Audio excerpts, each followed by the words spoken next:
Assalamualaikum warahmatullahi wabarakatuh. Alhamdulillah, wassalatu wassalamu ala rasulillah. Segala puji dan puja kehadirat Allah subhanahu wa ta'ala, juga salawat dan taslim kepada Nabi besar Muhammad sallallahu ala alihi wa sahbihi wasallam. Kita melanjutkan tema teman-teman sekalian, obat bagi hati yang keras. Yang pertama sekali adalah membaca Al-Quran. Tentu dengan tadabbur. Dan tadabbur ini artinya berusaha memahami maknanya. Kita mungkin dengan terjemahan ya, dibaca.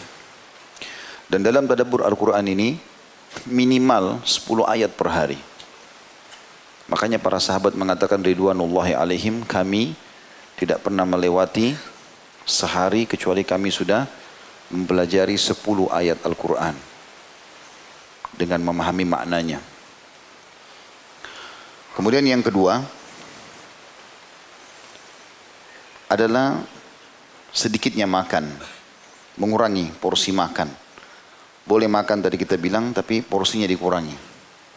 Dalam arti kata, coba makan pada saat dibutuhkan. Misal kita lagi lapar, lagi butuh, kebetulan bertamu di rumah orang gitu loh. Kalau enggak ya sudah. Karena banyaknya makanan masuk, berarti kita seperti mensuplai makanan banyak, membuat akhirnya badan merasa sangat rileks, akhirnya banyak tidur dan banyak rentetan yang lain. Kemudian yang ketiga, sholat malam. Dan ini adalah sudah umum tentunya. Umumnya kita bangun, sholat malam, beribadah kepada Allah subhanahu wa ta'ala. Karena sholat sunnah yang paling afdal setelah sholat wajib adalah sholat qiyamul lail. Dan ini kebiasaan orang-orang saleh.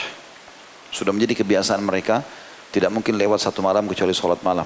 Dan Nabi SAW saking rutinnya kerjakan sholat tahajud itu sampai-sampai kalau beliau kelewatan tidur, misalnya bangun sudah azan subuh, maka beliau SAW mengerjakan sebelum waktu duha 12 rakaat.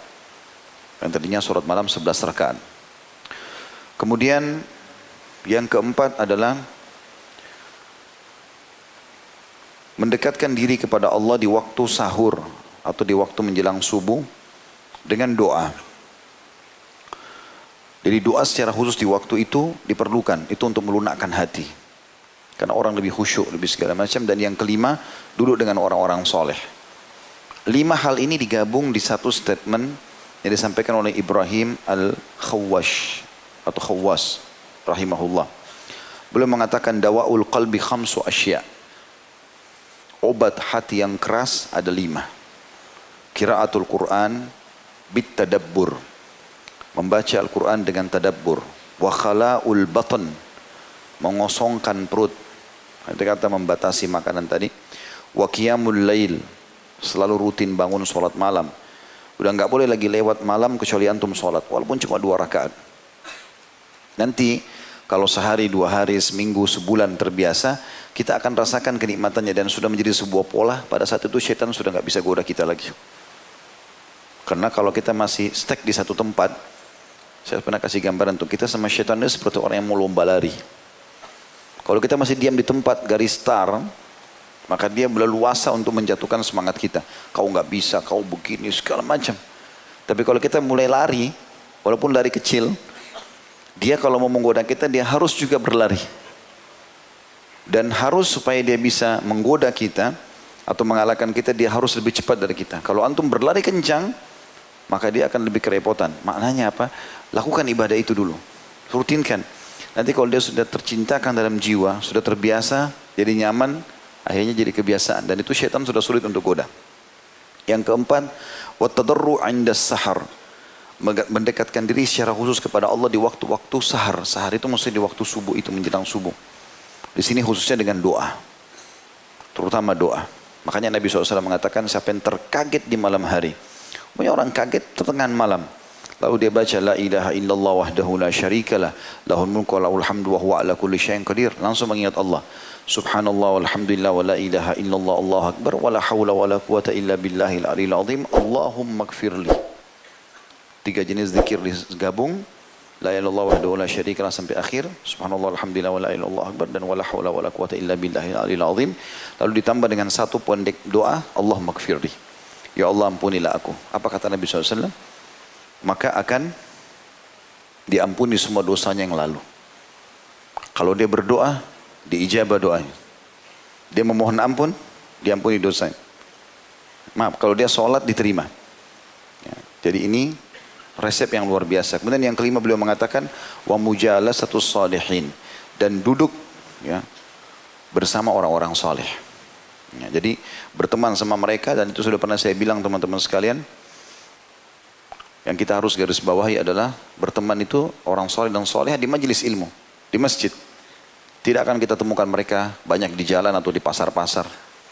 Di majelis begini, lihat kalau ada orang baik, orang soleh dan soleh di depan kita, kenalan, laki-laki sama laki-laki, perempuan sama perempuan, kemudian jadikan dia sebagai sahabat kita. Imam Ahmad punya sebuah statement berhubungan dengan masalah ini.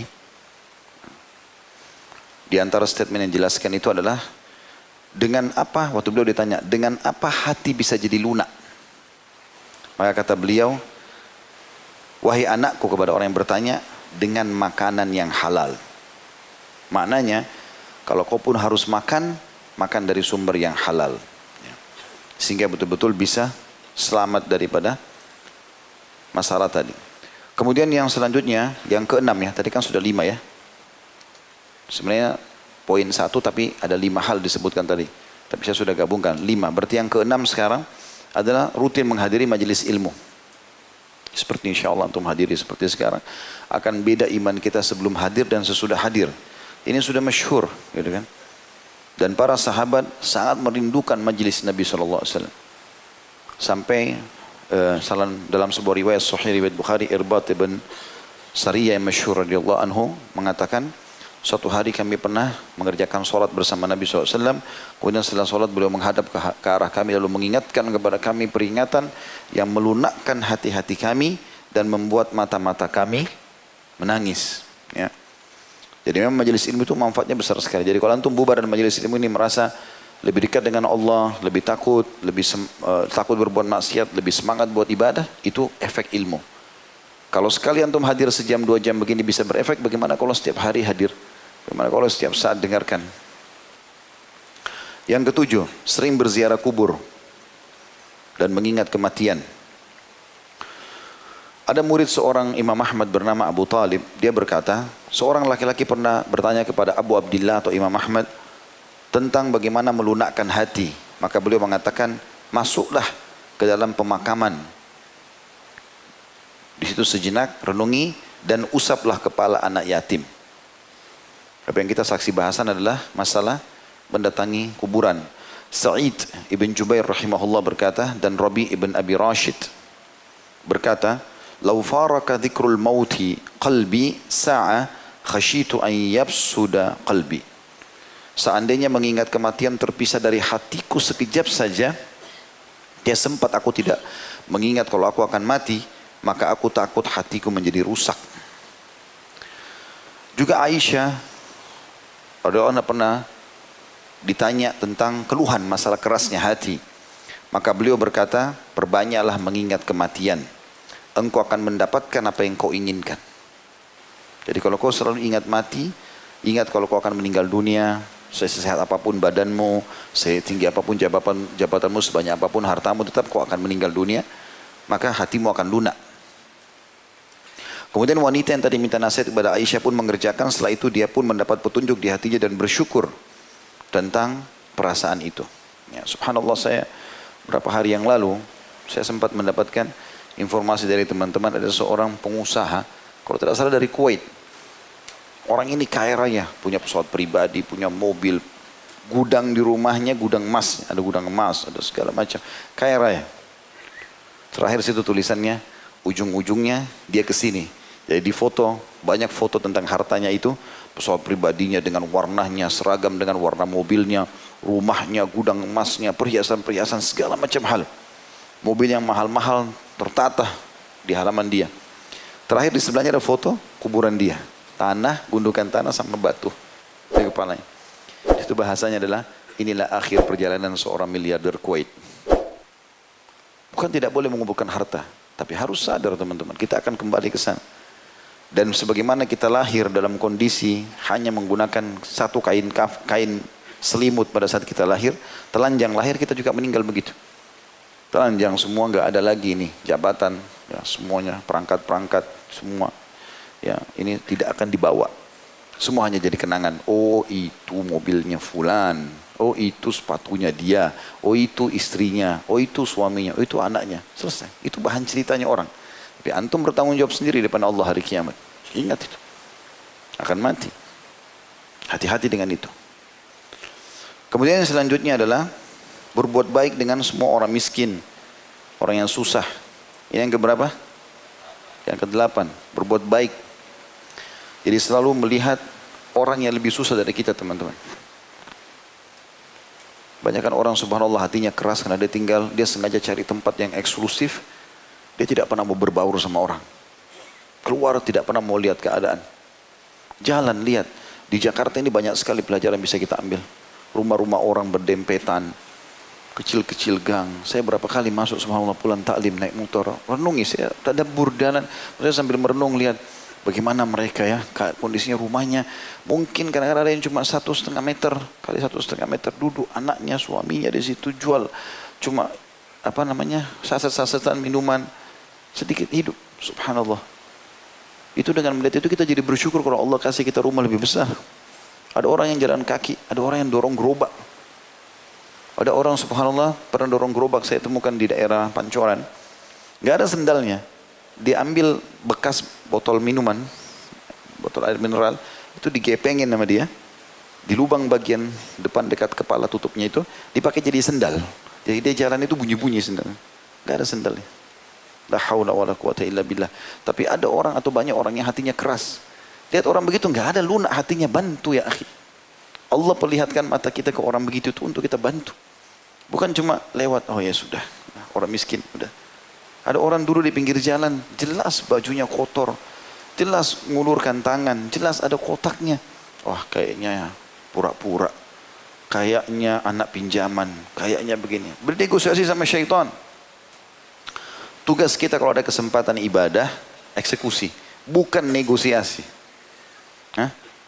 Ada kesempatan langsung kasih. Dan usahakan antum berlumba dengan siapapun. Ada orang miskin, jangan tunggu orang lain memulainya, antum memulainya. Karena kalau kita memulai dan orang lain ikuti, kita akan panen pahala mereka semua. Kan begitu di zaman Nabi SAW kan. Waktu Nabi lihat orang-orang miskin datang, bajunya, badan mereka kurus, wajahnya sampai merah kehitam-hitaman. Nabi sudah tahu orang miskin mau akan minta. Nabi naik ke mimbar motivasi para sahabat, ayo bersedekahlah, ayo beginilah, ayo begitulah. Tidak akan berkurang harta seorang karena sedekah. Semua sahabat semangat. Tapi diam, nggak ada yang berdiri. Ada satu sahabat dari belakang maju langsung. Dia taruh kain, lalu dia mengatakan, ya Rasulullah, dikorek kantongnya semua. Ini sedekah saya. Waktu lihat orang ini satu buat, satu masjid datang pada nyumbang semua. Apa kata Nabi SAW? Man dalla ala khairin kana lahu mithul ajri fa'il min ghairi yanqus min ajri fa'ili syai'a. Siapa yang menjadi penyebab orang lain melakukan perbuatan baik, dia akan panen pahalanya. Orang ini hanya karena dia memulainya, maka orang lain ikuti, dia panen semua pahalanya satu masjid. Banyak orang subhanallah dia tunggu dulu orang lain buat baru dia mau buat. Nah, kalau orang lain tidak buat ya sudah dia juga nggak buat. Kita malu pada tempatnya, malu kalau bermaksiat kepada Allah, malu kalau ambil bukan hak kita. Tapi kalau dalam beramal soleh nggak ada malu ini. Kerjakan. Bahkan kaidah syariah jelas. Dalam hal ibadah kita harus mendahulukan diri kita dari orang lain. Kerjakan dulu baru ajak orang lain. Saf pertama kosong masuk dulu. Jangan bilang silakan Pak, dia di saf kedua. Orang lain masuk surga atau dapat pahala lebih banyak, dia sedikit. Hah? Ini pernah saya kasih contoh begitu. Antum lagi naik mobil sama teman, ada orang miskin, ketuk-ketuk kaca. Dibukalah, teman antum menyumbang. Apa yang antum lakukan biasanya? Oh sudah, teman saya kan sudah bantu. Ya akhi, dan ukhti, lihat teman antum, dicatat pahala antum sendiri, cuma lihat. Seakan-akan, oh nanti dia dibalas surga, saya cuma lihat saja. Ikut, kasih. Kalau perlu kita duluan, itu orang miskin, berhenti dulu sebentar, kasih. Teman kita ikut, kita dapat pahala dia. Bersaing dalam itu. Itu yang Allah sebutkan dalam Al-Quran, wa fi dzalika falyatanafasil mutanafisun. Disitulah orang-orang mukmin harus saling bersaing dalam mengejar pahala itu. Disebutkan dalam sebuah hadis dari Nabi SAW, kata beliau, in aradta an yalina qalbak fa'at'imil miskin wamsah ra'sal yatim. Kalau kau ingin hatimu lunak, menjadi baik, ya, hatimu lunak, maka berilah makan orang miskin dan usaplah selalu kepala anak yatim. Ya.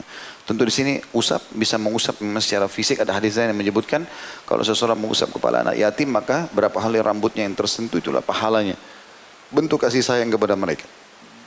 Bentuk kasih sayang kepada mereka. Kemudian yang terakhir teman-teman sekalian, selalu berdoa kepada Allah Subhanahu wa taala. Agar tentu di sini masuk namanya dalam masalah poin ini adalah berdoa, berzikir. Selalu dilakukan. Jangan pernah antum diam, dalam arti kata diam di sini tidak ada zikrullah atau doa. Antum ngomong atau zikrullah.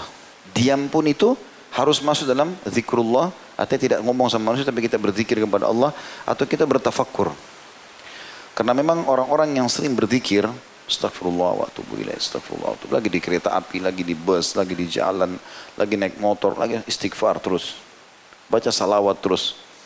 Ya, baca la haula wala quwata illa billah. Terus ulang-ulangi zikrullah. Dan Allah mengatakan tentang masalah itu dalam surah Ar-Ra'd, surah nomor 13 ayat 28. A'udzu billahi minasyaitonir rajim. Alladzina amanu wa tatma'innu qulubuhum bidzikrillah, ala bidzikrillah tatma'innul qulub. Orang-orang yang beriman dan hati mereka menjadi tentram mengingat Allah. Ingatlah, hanya dengan mengingat Allah hati itu akan tentram. Artinya dalam setiap keadaan maka pasti akan tentram. Begitu juga dengan doa. Rutin berdoa teman-teman sekalian. Walaupun itu bukan sesuatu hajat yang besar. Saya pernah berbagi kalau masih ingat. Misalnya antum mau keluar ke satu mall, mau belanja. Apa ruginya teman-teman? Mohon kepada Allah, ya Allah mudahkan parkiran buat saya. Ya Allah mudahkan makanan yang saya mau beli. Ya Allah mudahkan baju yang saya cari. Apa susahnya? Gak ada susahnya. Tapi doa itu adalah ibadah. Bahkan kata Nabi SAW, doa huwal ibadah. Doa itu yang rutin dikerjakan adalah inti daripada ibadah itu sendiri. Kalau kita nggak biasa berdoa, maka susun kata-kata pun doa kita tidak ada. Tapi kalau kita sudah rutin berdoa, maka nanti Allah akan datangkan di hati kita, ya terlintas di benak kita, terlucap di lisan kita, doa-doa yang kita tidak pernah berpikir sebelumnya. Saya berapa kali temukan gitu, karena kita rutinkan antara azan, iqamah, azan, doa. Ada kesempatan berdoa. Maka ada saja subhanallah kadang-kadang saya lagi berdoa, kalimat ini tidak terlintas di benak saya, tapi kita sebutkan, ya Allah berikan ini, ya Allah berikan itu. Ternyata dengan rutinnya kita melakukan itu maka akan menjadi sebuah tambahan atau Allah akan berikan tambahan dalam ibadah itu sendiri. Jadi doa sama zikrullah adalah penutupan dari bahasan kita ini insyaAllah. Semoga Allah SWT menjadikan kita yang memiliki hati yang lunak, terisi dengan keimanan dan selalu beristiqamah dalam ibadah kepada Allah SWT sampai ajal datang nanti insyaAllah dan Allah ridho kepada kita. Dan semoga seluruh dosa yang pernah kita kerjakan diganti dan dimaafkan oleh Allah SWT, diganti menjadi pahala tentunya. Baik insyaAllah kita akan bertemu lagi di Rabu akan datang dengan izin Allah SWT. Dan hari Sabtu insyaAllah akan ada serial sahabat kita seperti biasa. Saya mengajak teman-teman untuk datang dan juga menyebarluaskan informasi itu. Kita akan menjawab atau menjelaskan insyaAllah sahabat yang mulia Abu Ayyub Al-Ansari radhiyallahu anhu. Subhanakallahumma bihamdika asyhadu an la ilaha illa anta astaghfiruka wa atubu ilaik. Wassalamualaikum warahmatullahi wabarakatuh.